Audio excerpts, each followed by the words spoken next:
elevado de potasio, puede generarse también alteraciones por el desórdenes alimenticios.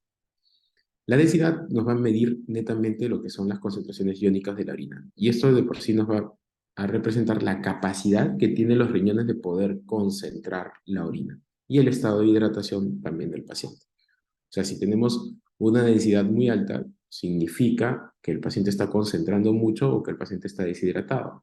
Si tiene una densidad muy baja, es que la orina está muy diluida, significa que el paciente ya está muy sobrehidratado. Entonces, una densidad alta podemos encontrarla en la glucosuria o en una estimulación de la hormona antidiurética, ¿no? O una disminución de la densidad, podemos encontrarlo en la diabetes insípida, en el hiperaldosteronismo, en la insuficiencia renal. Pero como todo tiene ciertas limitaciones, dependiendo del grado de hidratación, transpiración o el consumo de diuréticos, ¿no? Las proteínas habitualmente, o sea, lo que es normal es que tengan que ser negativo, ¿no? Y lo que se mide específicamente en estas proteínas es la presencia de albúmina en la orina. Recuerden que la orina solo es permeable para sustancias que son menores de 2000 kilodaltons de peso molecular. Entonces, la proteína habitualmente es más de 2000 kilodaltons. Son sustancias muy pesadas para ser eliminadas por el riñón. Esto habitualmente nos va a hablar sobre una posibilidad de nefropatías. Recuerden que las patologías más frecuentes podrían ser una proteinura transitoria, un síndrome nefrótico, una proteinura postrenal por procesos inflamatorios o por hemorragias de la vía urinaria. Y bueno, algunas veces también por el consumo de fenazopiridina se puede estar alterado. En la tira reactiva se va a hablar en cruces, nos va a hablar una, dos, tres o cuatro cruces, ¿ok? Y cada uno va a representar en promedio o en aproximación, una excreción suficiente de proteína, ¿no? Esta es una tabla en la cual ustedes van a ver, o sea, cuál es la presencia de proteínas, ¿no? Proteínas prerenales, renales o posrenales, ¿no? Y eso nos va a ayudar en cierto punto. El otro punto es la valoración de la glucosa, que se supone que debería estar negativo habitualmente, ¿ok? Recuerden que la glucosa es filtrada por completo en el glomérulo, pero es reabsorbida totalmente en el tubo contorneado proximal, ¿ok? Pero cuando estos niveles séricos exceden los más de 180 miligramos por decilitro, ya la capacidad de reabsorción del glomérulo se pierde, ¿no? Entonces, de la nefrona se pierde. Entonces va a haber una mayor excreción de glucosa por la orina. Entonces eso es muy importante. Y habitualmente esto se hace en el paciente con diabetes mellitus, ¿no? La cetonuria debe ser negativo. Estudia los cuerpos cetónicos que aparecen por la degradación elevada de las grasas, lamentablemente por un inadecuado aporte energético en hidratos de carbono, ¿no? O carbohidratos. Esto habitualmente se puede presentar en pacientes diabéticos, en pacientes embarazadas, en dietas sin carbohidratos, en deshidratación severa o tal vez en ayuno prolongado. La presencia de urobilinógenos normalmente debería ser negativo y el valor clínico que tenemos en ello es más que nada para la valoración de enfermedades hepatocelulares o anemias hemolíticas. Pero recuerden que puede haber un falso positivo por el consumo de fenazopiridina, ¿no? Esto es un punto muy importante que son los nitritos. Habitualmente debería ser negativo, ¿ok? Pero es un segmento altamente específico para las infecciones urinarias, ¿ok? O sea, significa de que si yo tengo nitritos positivos, sí o sí, tú tienes una infección urinaria, porque esto es por la degradación de nitratos a nitritos por las bacterias, ¿ok? Excepto, o sea, las únicas bacterias que no generan esta degradación son el Streptococcus fecalis, la Neisseria gonorrhoeae y el Mycobacterium tuberculosis. Pero las demás, todas las demás, sí generan la degradación y es altamente específico. Pero lamentablemente no es sensible, ¿ok? En esta prueba lo que nosotros vamos a detectar vamos a detectar los nitritos, que es la forma reducida de los nitratos, ¿ok? Pero lamentablemente hay un error o una falla en esta valoración en la tira reactiva porque cuando la tira reactiva está abierta mucho tiempo, ya pierde la capacidad para poder detectar la presencia de los nitritos, porque se reduce o se oxida en contacto con el aire. Entonces pierde su capacidad. ¿Ok? Y también debemos recordar que al menos la muestra de orina debe tener al menos un periodo de 2 horas dentro de la cavidad vesical para que suceda el proceso de degradación de nitratos a nitritos. O sea, ¿qué significa? De que puede ser cualquier muestra tomada al azar en el día, habitualmente no, o sea, de preferencia no. De preferencia debería ser la primera orina de la mañana. ¿Por qué la primera orina de la mañana? Porque es la orina que mayor tiempo está dentro de la cavidad vesical y es la que mayor capacidad o mayor posibilidad tiene para la degradación o para la formación de nitritos, así que eso nos ayuda un montón. La hemoglobina debería ser negativo, ¿ok? Y esta prueba lo que técnicamente detecta es la presencia de sangre, ¿no? Sangre lisada o también puede detectar mioglobulinas, ¿no? Según la Sociedad Americana, se define como hematuria con la presencia de más de 3 hematías por campo, ¿no? Y entonces tener esta prueba positiva con una cruz ya nos habla con la presencia de más de 3 hematías por campo. La otra parte del examen de orina es el estudio de microscopía, ¿ok? Que se hace el estudio del sedimento urinario. Lo que vamos a hacer es obtener una muestra de 10 a 15 mililitros, ¿ok? Es el segundo chorro urinario, y eso lo vamos a centrifugar. Se va a centrifugar por 5 minutos aproximadamente, y eso que queda ahí sedimentado es lo que vamos a evaluar.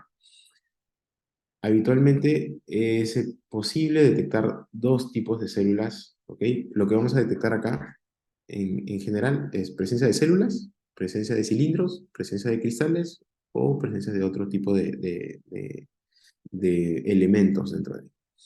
De estas células, lo principal que podemos detectar, lo más frecuente son dos tipos, que son las células de escamación del urotelio, que son las células epiteliales, o células que proceden del torrente sanguíneo. ¿Ok? Estas células de la vía urinaria, o sea, son netamente de procesos de descamación del urotelio urinario. ¿Ok? O sea, todo lo que son células transicionales son las que nosotros vamos a encontrar. Lo otro es que encontremos glóbulos rojos, que normalmente ya hemos hablado que se presentan de 0 a 3 hematías por campo. Y esto es muy importante porque nosotros tenemos que valorar la morfología eritrocitaria, ¿ok? Ya que la presencia de crenados en un paciente que presenta hematuria nos va a hablar del origen del sangrado, porque esto puede ser un origen nefrológico o puede ser un origen urológico. Entonces, la presencia de hematíes crenados o dismórficos, ¿ok? Cuando excede más del 80%, el origen es nefrológico. Y cuando es menos del 80%, el origen es urológico. Entonces, eso en tener en cuenta. Los leucocitos, que son las células, los glóbulos blancos, habitualmente que tienen que estar entre 0 y 4, lo importante de él es más que nada la presencia de procesos inflamatorios o infecciosos. ¿Ok? Y también podemos acá detectar bacterias, ¿ok? Si pueden estar positivas o no, pero lo que hay que ver, si es que encontramos bacterias, ver si estas bacterias van a crecer después en el cultivo, ¿ok? Porque pueden ser simplemente bacterias que son contaminantes, ¿ok? O son bacterias de la flora microbiana normal en la vía urinaria. Podemos detectar cilindros, pero lo ideal, o sea, lo habitual es que no encontremos cilindros dentro del sedimento urinario. Si vamos a encontrar cilindros, lo ideal es que sean cilindros hialinos, que son cilindros que no son patológicos.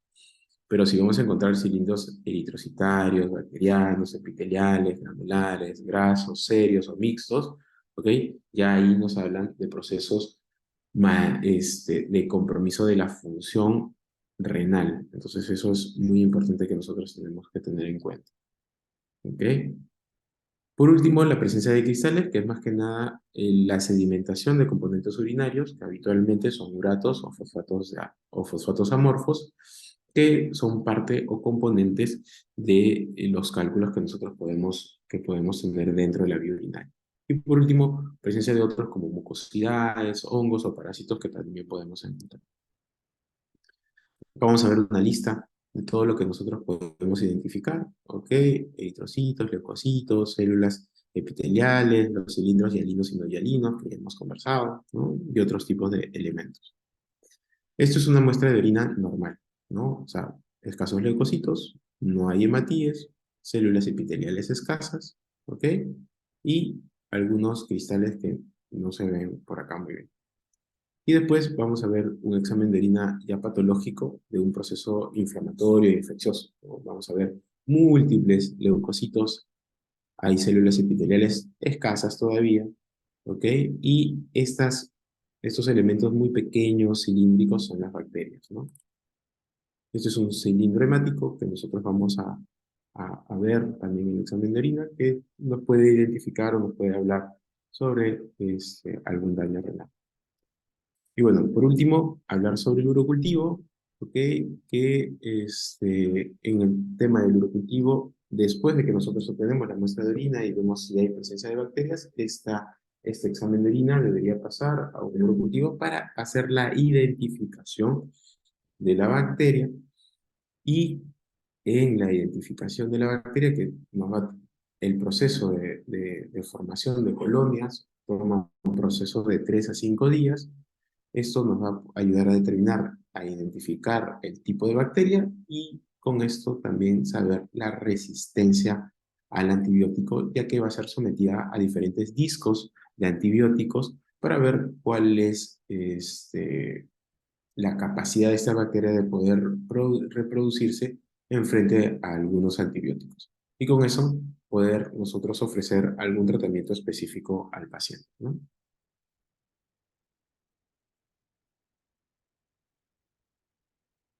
Para no atormentarlos más en este viernes.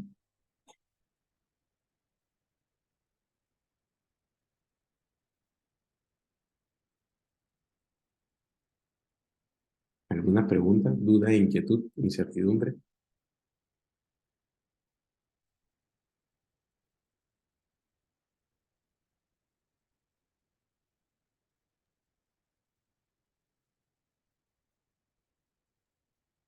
Doctor, creo que ya no hay preguntas. eh, o en todo, mm, creo que ya con eso damos por finalizado. Más bien agradecerle por su participación y colaboración el día de hoy, porque eh, ha sido un día, la verdad que ha sido un día bastante ajetreado, imagino. Y nada, también esperarlo en una siguiente versión del curso y ya por interno también le voy a enviar un certificado de participación. Y nada, doctor, esperamos contar con usted. La clase ha estado bastante digerible y agradable. Bueno, lo ha hecho digerible. Muchas gracias, doctor.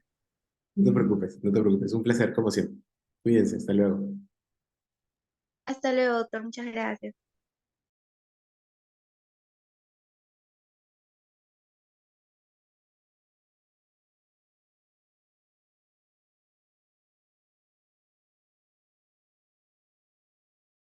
Chicos, ya con eso culminamos el curso. Agradecerles por la participación a los últimos que han estado hasta el final. Son 8 personas. Y bueno, esperamos también, les estará indicando sobre el examen que van a realizar. En sí, si no me equivoco, van a ser 2 partes, ¿no? Por las... Ay, gracias, gracias a ustedes, chicos. Em, de repente también más adelante van a haber cursos, ¿no? Igual ustedes pueden revisar las grabaciones que se les va a compartir y también a las PPTs, ¿no? Igual repasen de eso porque de las PPTs es donde van a salir las preguntas. Gracias, chicos. Más bien, ya nos podemos ir retirando.